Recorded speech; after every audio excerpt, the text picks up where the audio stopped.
आप और हम सब एक ऐसा जीव, ऐसा बच्चा और ऐसा पुण्यशील जो बहुत ही अच्छा पुण्यदायक और बहुत ही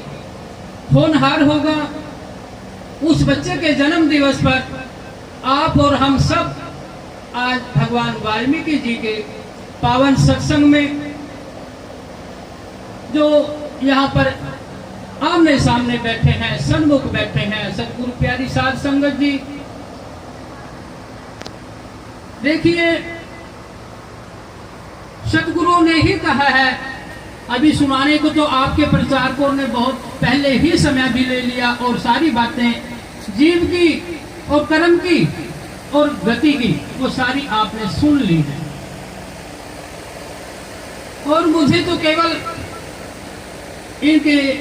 सत्संग के संचालकों द्वारा, इसके आयोजक द्वारा, जो आज के सत्संग के संचालक और आयोजक,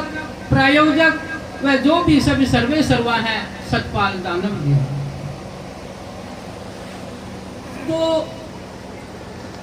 जीव जब आता है संसार में,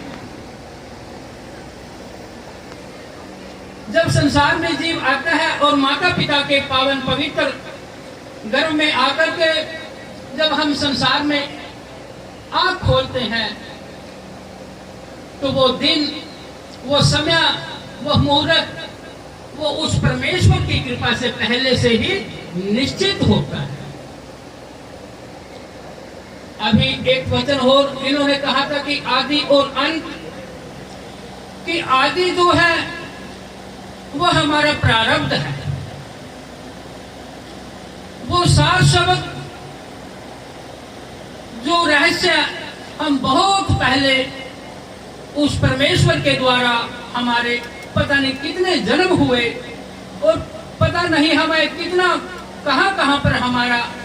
विकास हुआ, प्रकाश हुआ, विचार हुआ और हमने अपना समय जो व्यतीत किया वो हमारा प्रारब्ध हुआ। उस प्रारब्ध को, उस आदि को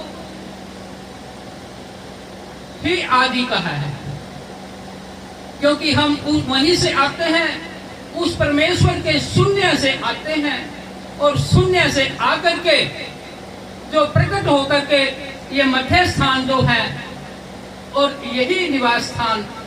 यही पर प्रकाश होता है, वाणी का प्रकाश होता है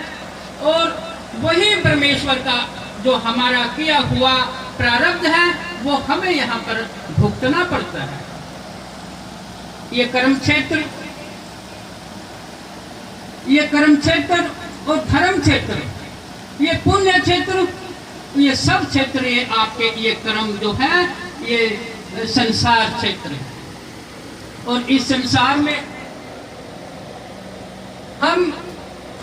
उस परमेश्वर के द्वारा इसलिए भेजे गए, ये पावन योग वशिष्ठ महारामायण जो है उसमें यही बताया है कि जीव को इस संसार में क्यों आना पड़ता है और जीव आए तो उसको करना क्या है और करके उसको फिर पुनः प्राप्त क्या करना है। तो यही उस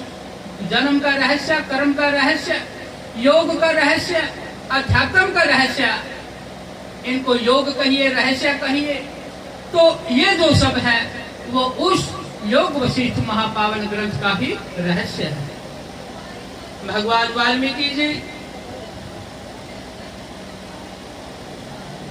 आपको सबको जानकारी होगी कि भगवान वाल्मीकि जी ने जो इस चित्र पर दिखाया और आपने उच्चारण भी किया कि तुम त्रिकालदर्शी मुनि नाथा, विश्व विदर जिमि तुमरे आथा। आप इसका बहुत ही सरल शब्दों में भावार्थ, सरलार्थ करते हैं कि उनके हाथ में संसार है, उनके हाथ में संसार को उन्होंने रचा है। संसार तो विद्यमान है, संसार तो विद्यमान है और आप और हम इस संसार में विद्यमान हैं। नहीं, वो परमेश्वर जिनको हम आदि कहते हैं और जिनको अंत कहते हैं वो इससे अलग भी है कि इस संसार को, ये जो पृथ्वी पर टिका हुआ है और इस संसार में जो पृथ्वी के ऊपर जो पंच तत्व की प्रकृति है और इस प्रकृति के बीच में जो पंच प्रकृति के बीच में जो एक अलग से तत्व है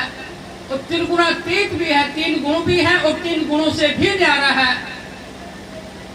वो उस आदि परमेश्वर को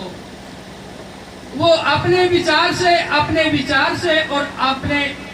ध्यान मगन से कभी भी पलट सकते हैं, कभी भी दावाडोल कर सकते हैं। इसीलिए बताया है कि मन चलायमान है और पृथ्वी चलायमान है, संसार चलायमान है। तो ये ज्ञान जो है, यहाँ पर आकर के भगवान वाल्मीकि जी कहते हैं कि आपके मन के जीते जीत है और मन के हारे हार है। सतगुरु रूठे सो ठोर नहीं,